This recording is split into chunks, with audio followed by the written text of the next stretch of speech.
This hour of the Costa Report is brought to you by IBM. Big data at the speed of business.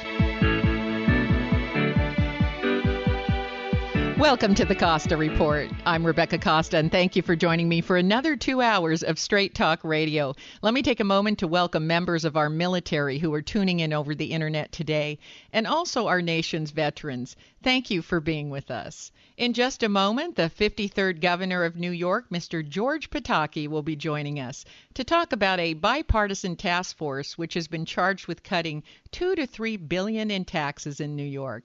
He'll also explain why some companies are better off self-insuring than adopting the Affordable Health Care or other plans. But before he joins us, as is my custom each week, let me tell you a little about this native New Yorker's background.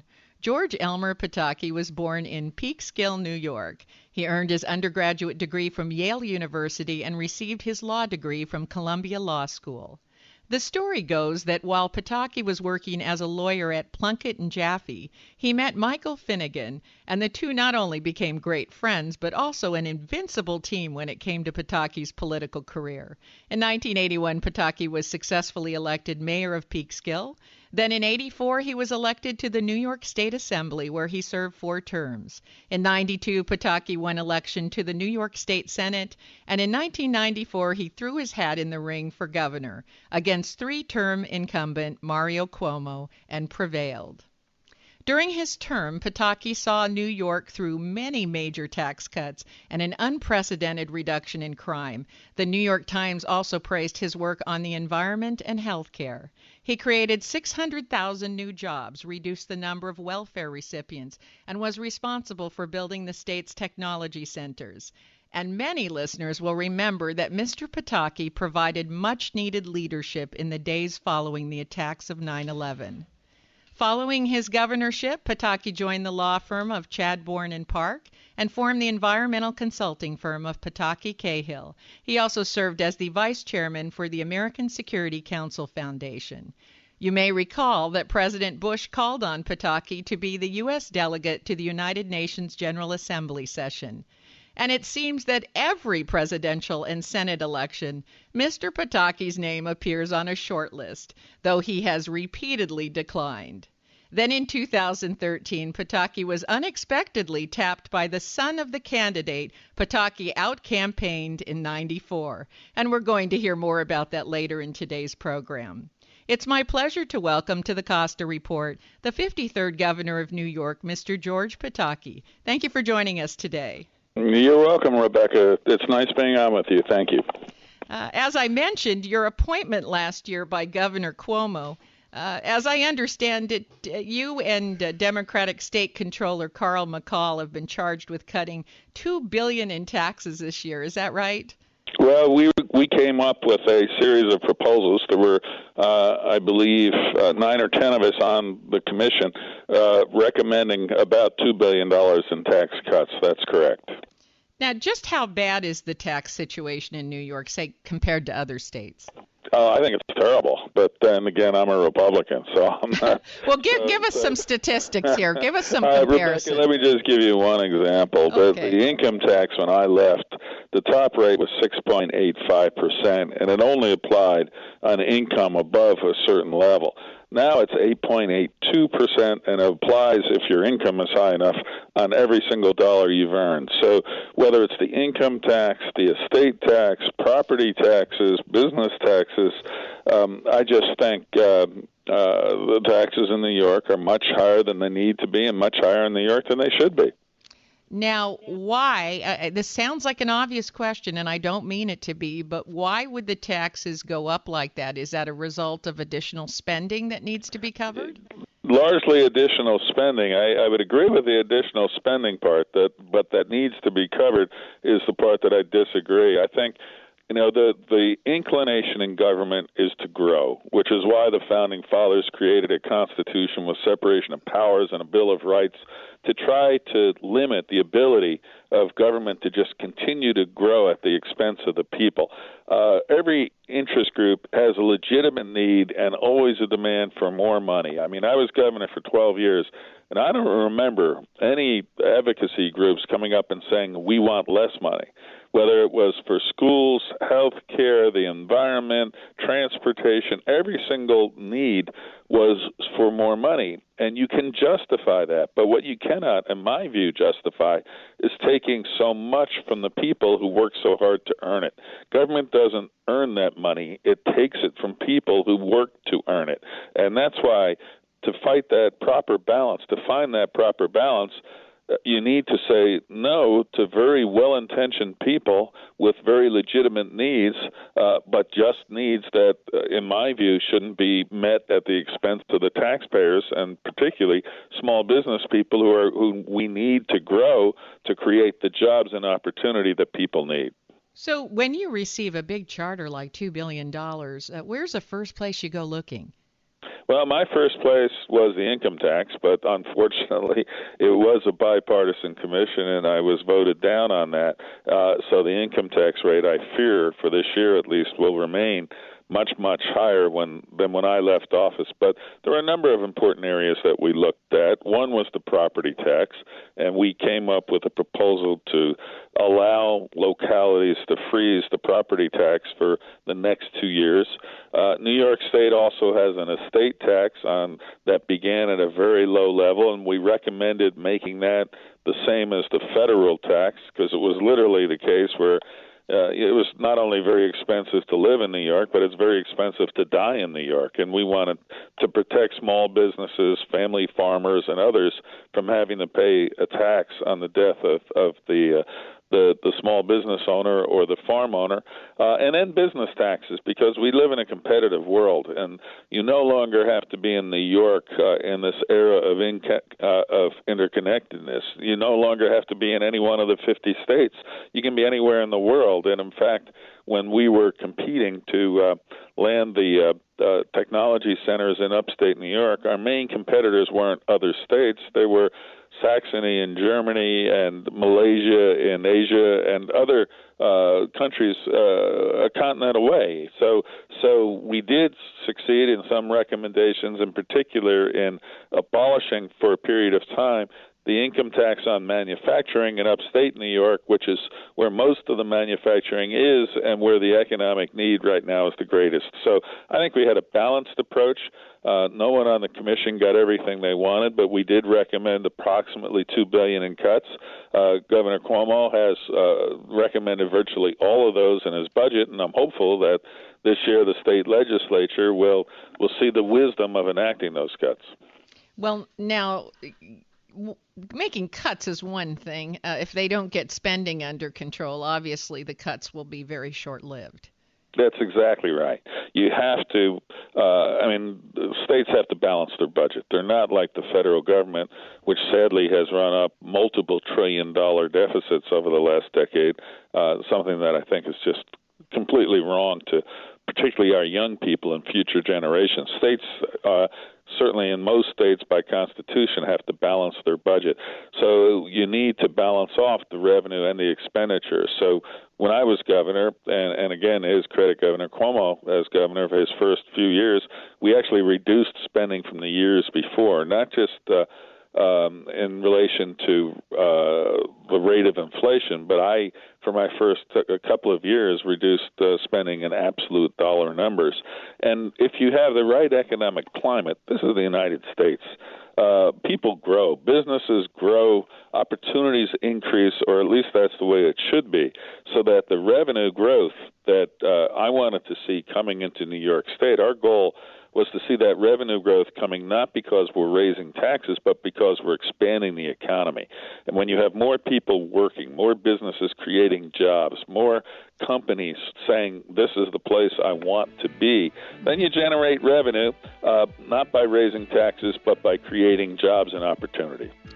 That's true. You spread the burden of the tax load, and I think that's really what a growing economy ends up doing. Now, we have to take a scheduled break to hear from our sponsors. When we come back, we're going to talk about how some companies are cutting their health care costs by self-insuring. You're listening to the Costa Report.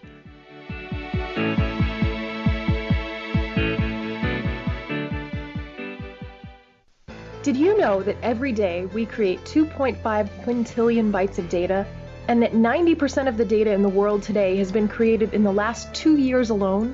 This data comes from everywhere and it affects everyone. This data is big data. Big data is all data, and it's more than simply a matter of size.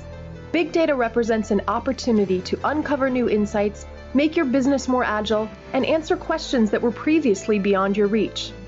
IBM's Big Data platform uses sophisticated technologies and patented advanced analytics designed to complement your existing information infrastructure. The IBM Big Data platform allows you to get started quickly today and expand to address more complex problems tomorrow. It doesn't matter where you start, it matters that you start. Find out how IBM can help you turn big data into a competitive advantage by visiting ibm.com/bigdata today.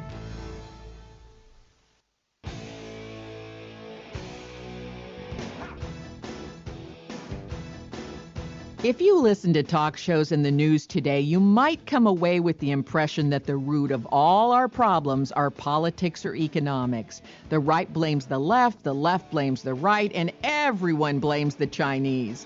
But take a hard look at where the blame game has gotten us. That's why I'm asking you to pick up a copy of The Watchman's Rattle. It's available in paperback and as an ebook too. And if you don't have time to read, there's an audio version so you can listen in your car or even on the beach. The book explains why complexity produces gridlock and what we have to do to start moving forward again. So pick up a copy of The Watchman's Rattle at a bookstore near you or online retailer. Do it today.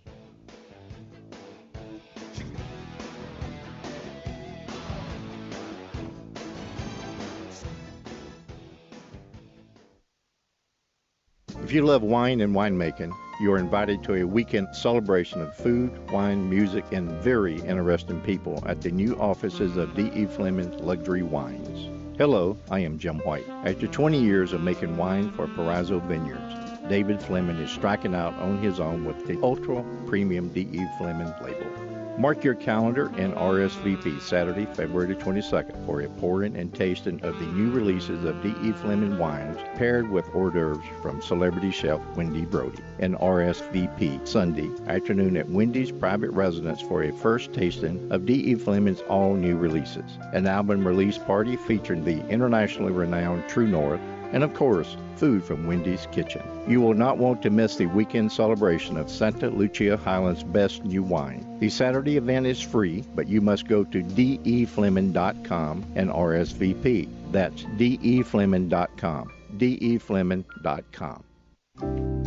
Calling all trivia buffs. Join us for the 5th Annual Trivia Challenge at the Santa Cruz Civic Auditorium on Friday, February 21st from 6 to 9:30 p.m. All proceeds go to Helping Hands Senior Home Repair Program of the Volunteer Center of Santa Cruz County.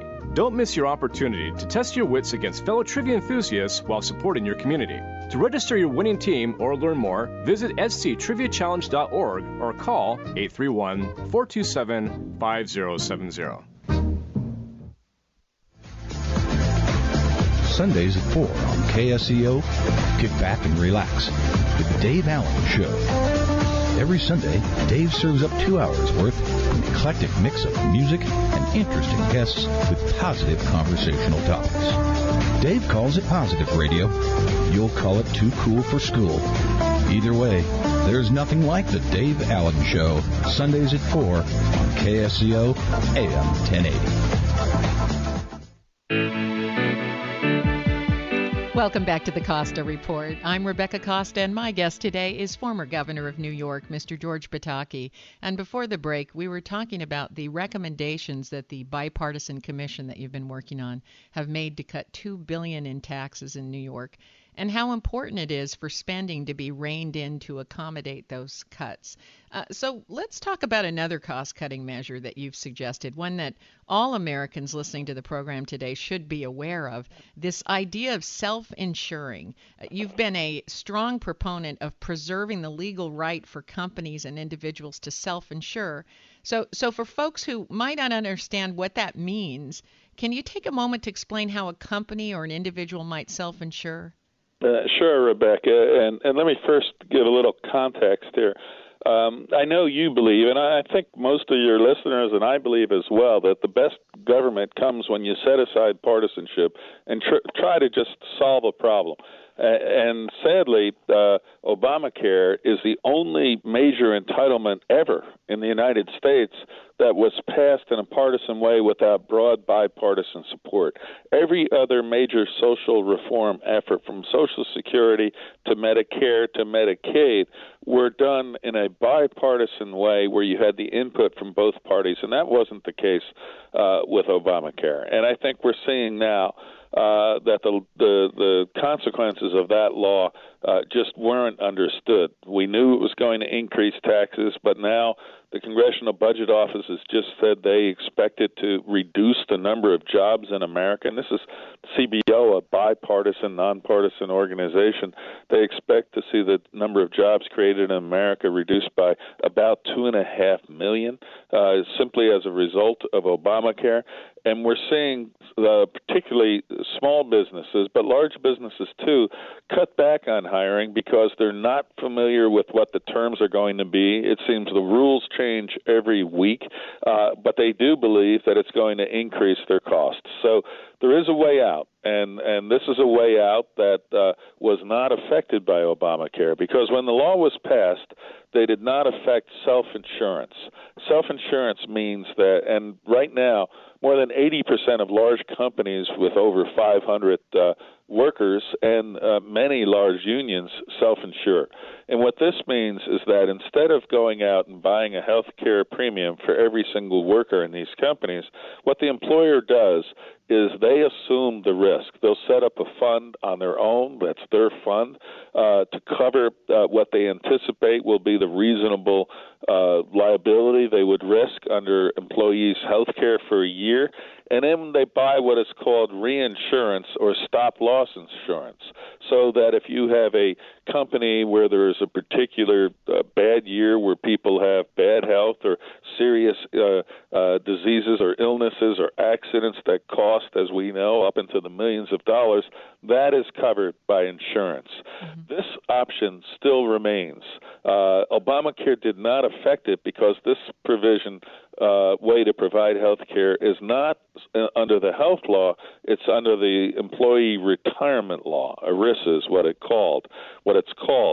So as I said, over 80% of large businesses, many large unions self-insure, but small businesses in general, businesses under 300, less than 20% self-insure.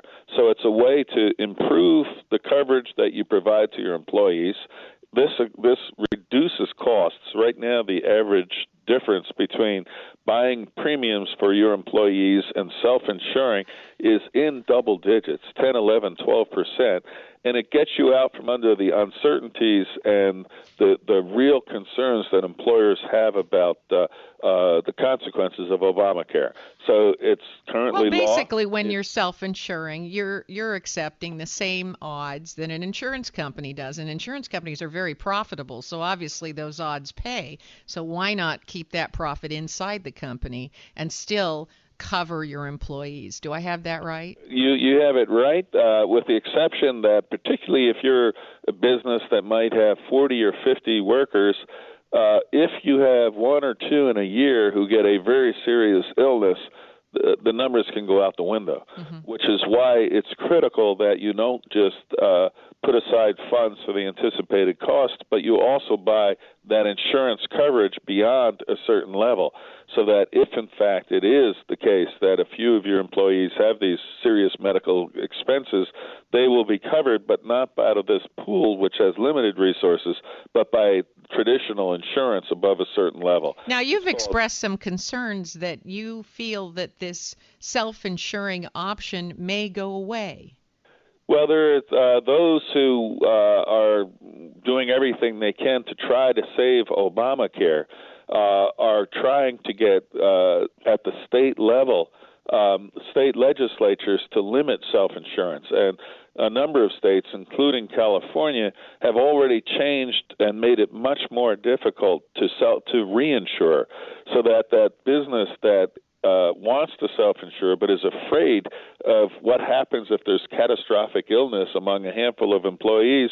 If they can't get that reinsurance, that stop-loss insurance, then they are at risk, so they wouldn't be inclined to self-insure. So if reinsurance isn't available, what we're talking about is self-insurance isn't viable for most companies. So that's the way you close that. That's right. For most companies, it's too great a risk if reinsurance isn't available, so that you can get around the exemption under Obamacare at the state legislature level by simply making reinsurance either too expensive, too hard to get, or not available, in which case employers will be forced to put their employees through the healthcare exchanges, which in so many states are not working well, and in most cases are going to cost significantly more.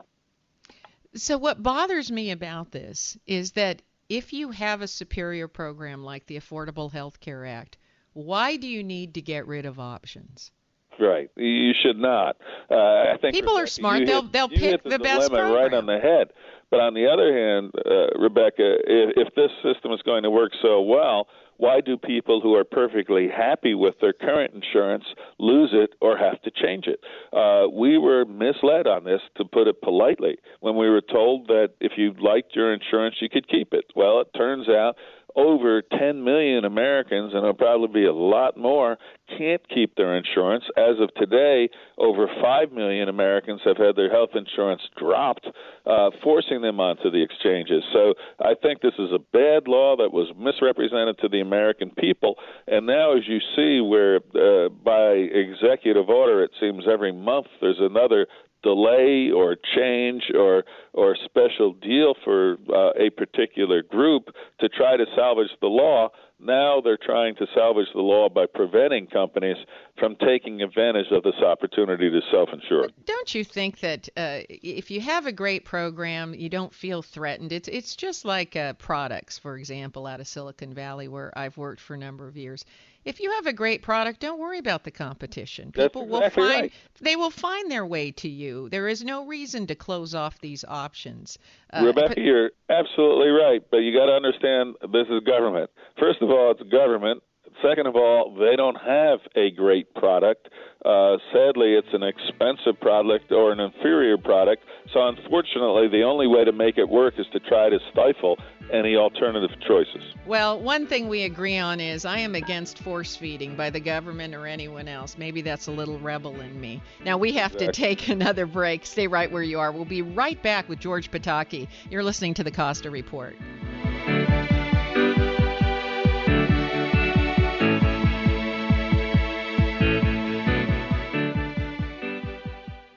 Hi, I'm Amy Tobin, cookbook author and culinary expert. Strawberries, blueberries, blackberries, and raspberries. Dole has a bounty of berries ripe for the picking. Fresh berries are not only delicious, but some of the most powerful disease-fighting foods available. Researchers have found that berries have some of the highest antioxidant levels of any fresh fruits. So add a handful or two of your favorite berries to your next meal and enjoy their nutritional benefits and natural sweetness in all of your dishes, from salads to desserts and everything in between.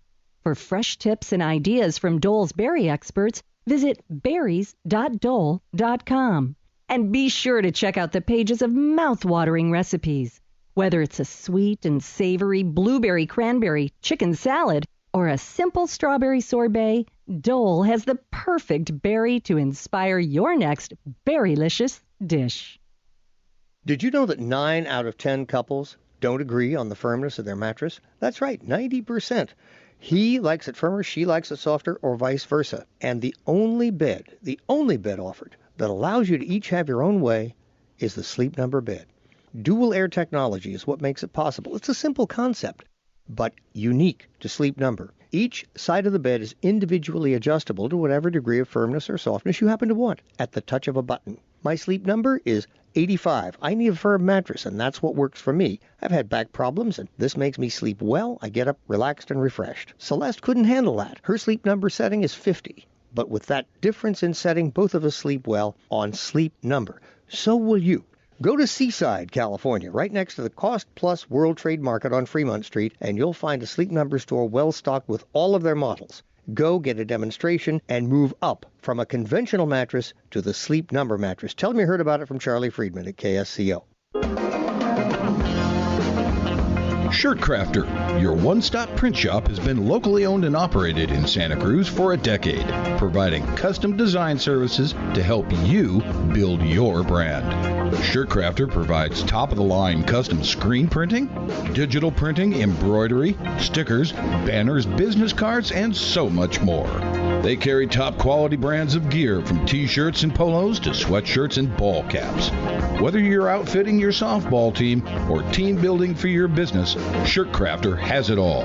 So build your brand with Shirt Crafter, located at 111 Ingle Street in Santa Cruz, or go to www.shirtcrafter.com. Or you could give them a call at 831-423-0537. That's Shirt Crafter, 831-423-0537. Here's Rick and Rosie discussing the evolution of men and women. Men forget more than women. They have not determined why women remember more. It's an unsolved mystery that women do have better memories than men. Guys are just simple. Guys are simple. You know, you're the new version of Mac OS, whatever. Takes all these updates. You know, we're a stick drawing in a dirt pile. That's really all it is. I think you're a little bit more than a stick drawing in the dirt. There's not much, though. You have to be honest. To guys? Guys are really straightforward. You know, we're the cell phones of the 90s. You have all the weird swipe, all the cool attachments, all the nice add-ons. There is that. We're just an infected PC. Virus, firewall, red flags left and right. Philosophy and science only on Good Morning Monterey Bay. Come for the info, stay for the fun. Monday through Friday, 6 to 9 a.m. on KSCO AM 1080. Welcome back to the Costa Report. I'm Rebecca Costa, and if you're just joining us, my guest today is George Pataki, who was explaining that the option to self-insure employees may be under threat when it, in fact, may offer the most cost-effective option of managing healthcare costs for many companies. Now, we've been talking about self-insuring in healthcare, but let's take that a step further. Not long ago, I tried to apply the idea of self-insuring to my home insurance policy, which I think a lot of listeners today can relate to. Home insurance is extremely expensive and required by mortgage lenders. So my idea was I'd set the funds aside, which would cover any catastrophic loss in an interest-bearing escrow account, rather than pay some insurance company every year for a disaster that was really not likely to devastate my home. But the fact is, you can't get a home loan without buying home insurance. There is absolutely no option to self-insure. So my question is whether these options to self-insure anything, your car, your house, your body, are they all going away? Well, you just mentioned two of them that largely have. Automobile insurance now is required in I believe, every state, if not virtually every state. And homeowners insurance is a requirement to get a mortgage because for all your intelligently putting aside the assets, those could be lost. I mean, the lender needs to know that in the event of a fire or other catastrophe, when the home is gone, they're going to be able to collect. So they are largely gone. And my fear now is that with the advent of Obamacare and the public exchanges and the difficulties, to say the least, they have been facing, forcing companies out of that option, forcing businesses and unions out of that option onto the exchanges, works for the government, works to create a larger pool within those exchanges, but doesn't work for the people, and certainly doesn't work for the businesses that are reluctant to hire because of the costs and uncertainty under Obamacare. So we not only hope it remains a viable option, we intend, where it's appropriate, to fight to make sure that that option is not removed. Now, in many cases, these deductibles are obscene. That's one way to get around the dilemma that you were just talking about. If you have not a deductible on an insurance particular plan, but like with your homeowner's plan or your auto insurance, if you have a much higher deductible and put the money aside, assuming you're prepared to take that risk, then you can reduce your premium. But under the healthcare exchanges, some of the costs are going to be extremely high. There is a way to deal with that in states that have health savings accounts where you can take pre-tax money and set it aside, which is the prudent and intelligent thing to do to deal with those. But, Rebecca, I don't have to tell any of your listeners, these are not the easiest of economic times, and to have that extra money to set aside is very difficult in this time. Yes, it is. Now, for Americans listening to the program today, how can they make self-insuring more feasible? As you know, the insurance lobby is very powerful in Washington, and when it comes to funding political campaigns, they are very effective. Right. Well, right now, the option exists. And as I said, over 80% of large businesses do self-insure. What we are looking to do is create something that, I'm sorry, doesn't exist yet, but that's a website where if you're a small business person with 25 or 50 or 75 employees, you can go on the Internet and find the options. The way it works now is virtually always a company that self-insures doesn't administer the program themselves.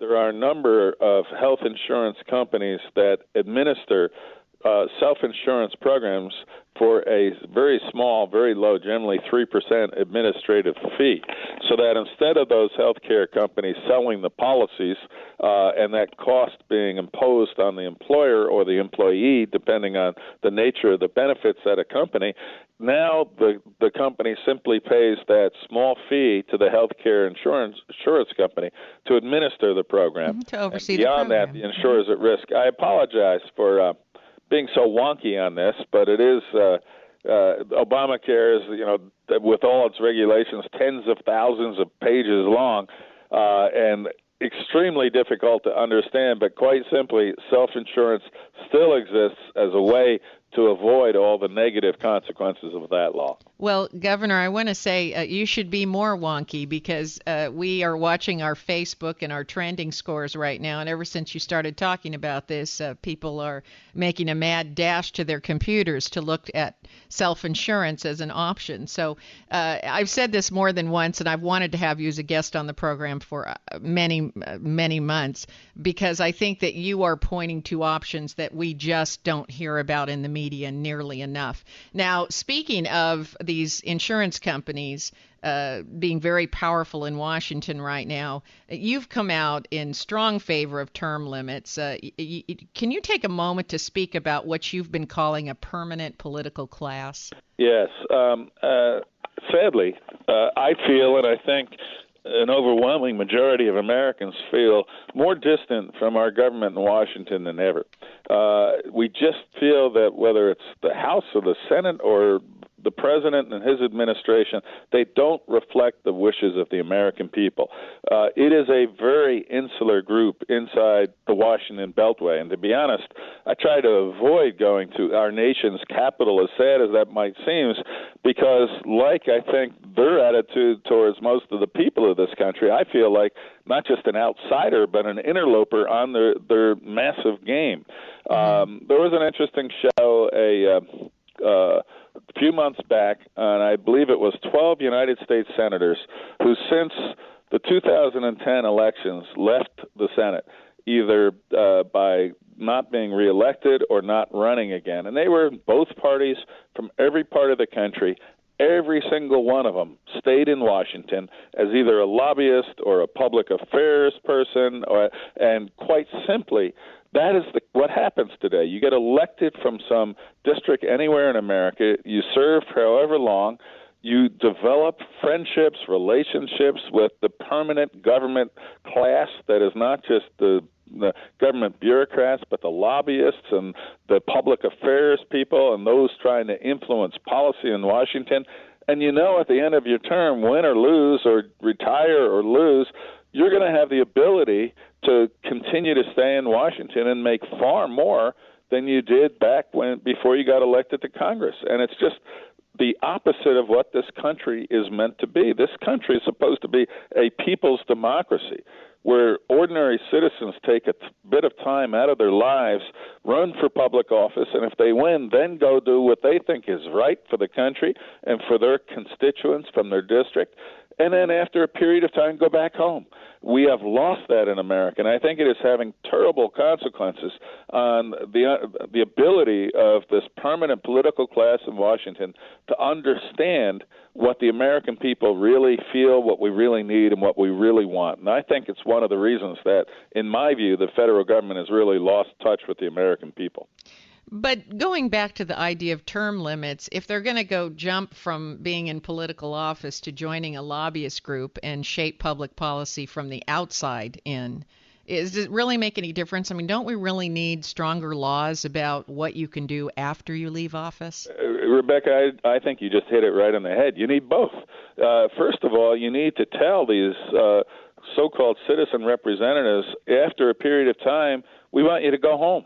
We don't want you to be trapped in this, the glamour, the money, the power of Washington, because when you are, you just increase the power and the money that Washington continues to take from the American people. So I think term limits is a dramatic improvement, because it would tell people they do have to go out of office, but they don't have to go home. And then I think we need that very, very tough, long-term conflict of interest rules or prohibition on what is really essentially influence peddling, so that, in fact, more and more of our elected representatives, after their time in public service, go home.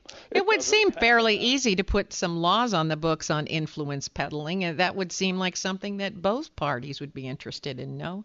Well, I would think you're right, except that both parties have so many members who, at the end of their elected career, are very happy about staying and making more money. Well, that was well said. We have to take our last scheduled break. We'll be right back with more of George Pataki. You're listening to the Costa Report.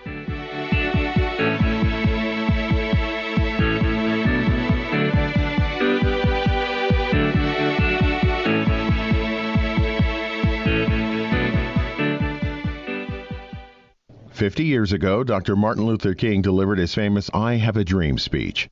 But something you may not know is that Dr. King was represented by the world's foremost speaking agency, the American Program Bureau. The American Program Bureau has a courageous history of representing luminaries, entertainers, and motivators from all backgrounds. From Ronald Reagan, Richard Branson, and Mikhail Gorbachev to Jon Stewart, Michael Douglas, and Desmond Tutu. From A-list celebrities to best-selling authors, cutting-edge business leaders, and the greatest minds in academia, the American Program Bureau has speakers to fit every venue and every budget. When corporations, conferences, schools, and community organizations need an expert speaker, they turn to the American Program Bureau to help them craft an event that will be remembered long afterwards. To inquire about a speaker for your next engagement, contact the American Program Bureau at 800-225-4575 or visit our website at apbspeakers.com. The American Program Bureau, making history one speech at a time.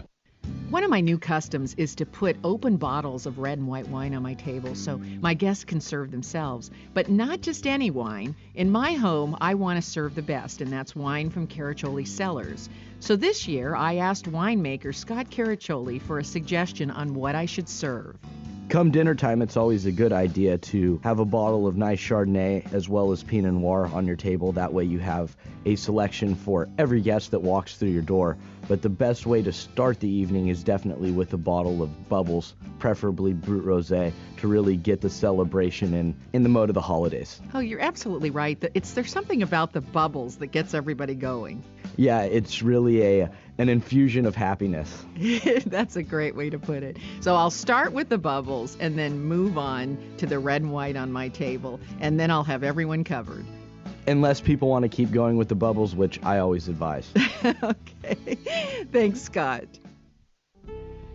The original Stagnaro family has been in business since 1879. The Stagnaro name stands for quality, quantity, and great service. The family's Gilda's restaurant on the Santa Cruz Municipal Wharf is still the fishing headquarters of the Santa Cruz area. It's where fishermen gather each morning for coffee and breakfast before heading out on the bay. Stop by Gilda's and say hi. Dino looks forward to meeting you. at Gilda's on the center of the Santa Cruz Municipal Wharf. We hear there is a new government health care program called the Affordable Care Act. Here is an Affordable Care Act that will cost you less than a daily latte. Supplement with the 90 essential nutrients your body needs to grow strong and stay healthy. Some say you can get all 90 of the essential nutrients from the food you eat. Maybe. But if you eat foods from farmed out soils or foods that have had the life processed out of them, you will deprive your body of some essential nutrients. You can get all 90 of the essential nutrients your body needs for less than a daily latte with a 90 for Life Healthy Start Pack. It's easy, it's delicious, and they are essential. Ace is the place to pick up Dr. Joel Wallach's 90 for Life Healthy Start Pack. Swing by Ace Hardware in Freedom, Gilroy, Marina, Salinas, and Watsonville and ask for the 90 for Life. You'll get all the nutrients your body needs to grow strong and stay healthy for less than a daily latte. Remember, Ace is your place for the 90 for Life. Michael Olson's second law of the food chain. The farther we go from the source of our food, the less control we have over what's in our food. Now that so much of our food comes from thousands of miles away, we should all get together Saturday at 9 a.m. as the Food Chain Radio Show tracks down who is putting what in our food. If you have a comment about the second law of the food chain, tell me, Michael Olson, all about it at metrofarm.com. Now, see you all on KSCO Saturday 9 a.m. for some What's Eating What Radio on the food chain. What day was that? Welcome back to the Costa Report. I'm Rebecca Costa, and my guest today is George Pataki. Now, it seems that every presidential election and every time there's speculation about a vice presidential running mate or a Senate race, your name is on the short list. And with the damage that's been inflicted on New Jersey Governor Chris Christie over this Bridgegate scandal, are we going to see more of you in this next presidential race? Well, Rebecca, thank you. That's very nice of you to say, but it's not in any way a reflection of Governor Christie. It's more what we were just talking about, and that is there's this permanent group of people who think their life depends on holding a powerful political office. I left as governor after 12 years, and it was a tremendous privilege, but I have loved being in the private sector. It is just this is a great country, and you don't have to have a powerful office to have a wonderful life. And it's been terrific to spend time with my family, to be working, to create a small business, and to be able to try to help people, not through government, but by creating jobs and helping other businesses to grow. So I've enjoyed it immensely. Having said that, I see what's happening in Washington, and we were just talking about this tremendous distance and I believe the majority of the American people feel from that government. Yes. And you feel obligated in difficult times, not just to sit on the sideline, but to try to be involved, which is why I appreciate very much, Rebecca, the opportunity to be on your show and talk about some of these issues, because I feel passionately about them, and I do want to still have a voice to try to impact change. Now, whether or not that ultimately takes the form of a candidacy or just the opportunity like you've given me to speak out on important issues, I do intend to be more active, because I think it's every one of our obligations to try to take back this country and not allow the continual erosion of our individual liberty at the expense of the power of the politicians in Washington. Well, I think at this point I'm going to have to quote my father, who says that we're in the trouble that we're in, precisely because people like you have stepped away into the private sector, and the only people left are the people that are running the country right now, right into the ground. And so, look, there was a time where there were the Bill Bradleys of the world, yourself, gentlemen who could reach across the aisle and say, look, we got to figure out what's best for the American people. Yes, it's nice if it fits in with our ideology. It's nice if our party supports it. But at the end of the day, you've got to move forward, and you've got to broker some rational compromise. I am watching the stats on the internet because I'm a techie, and ever since we started this interview, I don't even think that you, Mr. Pataki, understand how popular you are in this country throughout the nation and how much people would like to see you be re-involved. Well, thank you. That is very nice. And I just want to tell you one personal anecdote. When I first started in government, I took a job as a staffer in Albany, the New York capital, for a state Senate committee. And I was the counsel for that committee. And when I was the counsel, obviously the committee had Democrats and Republicans, and they all sat together. They would sit around and they would discuss a bill, whether or not it was a good idea, whether or not it could be improved, and then take a vote. Yes. And it wasn't Republicans sitting on one side and the Democrats sitting on the other side and screaming and yelling at each other. It was all trying to figure out what would work best. And then when I got elected a long time later to the New York State Assembly, for whatever reason, TV stations were following me around because I had a hot election. And I arrive at the assembly version of that same committee, and it was probably 10, 15 years later. And everybody's sitting around, and I sit down in an empty seat, and they all start laughing. And I go, so what's going on? And they go, well, you're a Republican, and you just sat among the Democrats. And I said, no. I said, so is that wrong? And it was wrong. Over that 10-year period where both parties used to try to work together on a common solution, it had become us against them. And one of the things that we have to realize is that, yes, elections are partisan, but at the end of the day, we're all Americans. And we all want to see this country do well. We may have different views as to how to get there, but unless we're able to talk to each other and try to reach common ground, we lurch from one failed policy to another, and it's not. So how do we get there if we don't get people who really are committed to bipartisan efforts into office? How are we going to get there with the current I think it is, Rebecca, I think to your point, it is about leadership. And it's when the leadership sets a tone of divisiveness and partisanship, and we've got the votes and we're going to do it our way, then the reaction of the other party is to get their hackles up and say, well, we're going to do everything we can to beat you. And that's perfectly fine in October of election year. It's not fine in January of a governing year after people have just been elected or not. So it requires leadership, and as I said, we're going to disagree on priorities and solutions and how to get there. But so long as we agree on where we want to get, then we can find that common ground. And just as an example on that, the deficit. I mean, it is horrible that we are engaged in generational theft and stealing from our kids and grandchildren to live beyond our means today. That is simply unconscionable. And yet a great bipartisan solution, the Bowles-Simpson proposal that was President Obama's own proposal, and it had some great ideas. I didn't agree with everything, but nobody agrees with everything in a comprehensive report, was just completely ignored by both parties. It's wrong. It's a disservice to the American people, and we have got to do everything in our power to have the right types of leaders who understand that and try to prevent them. Well, it seems like any kind of bipartisan effort, we just nitpick the thing to death. And as you know, anything you put up for vote is going to have components you don't agree with. But you've got to, at some point, come to peace and come to terms with that, because otherwise there can be no progress. If you're always looking for a perfect initiative, then we will never get anything through, which is what our situation is. That's exactly right. But so many people in government, it's more about making a point than solving a problem. Mm-hmm. And I can look back on my 12 years as governor, and I'm extraordinarily proud of all the things we accomplished. But I could look at 1,000 things and say, man, I wish we didn't have to do that, or I wish we hadn't done that. But that's just the nature of anything. It's not just government. It's the nature of the private sector. It's the nature of our lives. If we did everything right, we wouldn't need any government.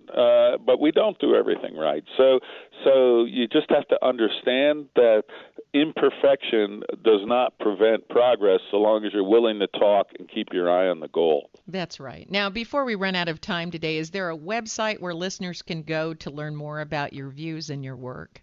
Well, actually, not at this point, because, as I said, I have... Well, you're going to have to get one, because I have about 500 requests sitting on my computer screen right now saying, Rebecca, get the web address. Well, thank your listeners. It's very kind of them. And they can certainly go look for, I do have a website.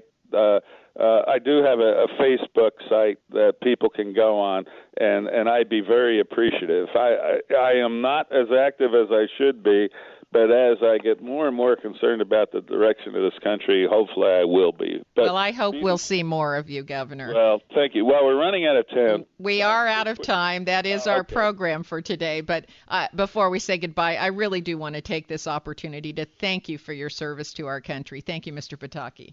Well, thank you, and thank you for not making answers be 8-second sound bites, and for honoring our servicemen and women around the world and our veterans. You did the right thing there. Thank you very much, and come back soon. Thank you. Take care. If your station is leaving us after this hour and you have a question or a comment to make about today's program, you can email me at RebeccaCosta.com or send me a note on Facebook, Twitter, LinkedIn, and let me know what you thought about our conversation with Mr. Pataki today. And if you missed the full interview with him or any of our other guests, remember that you can download previous episodes of the Costa Report from our website, Apple iTunes, Podbean, and our new YouTube channel. And if you agree with Mr. Pataki's idea that self-insurance is a viable option which should be preserved for employers and individuals, then I'd really like to hear from you. Just go to our website at RebeccaCosta.com and click on the contact page to leave your comment.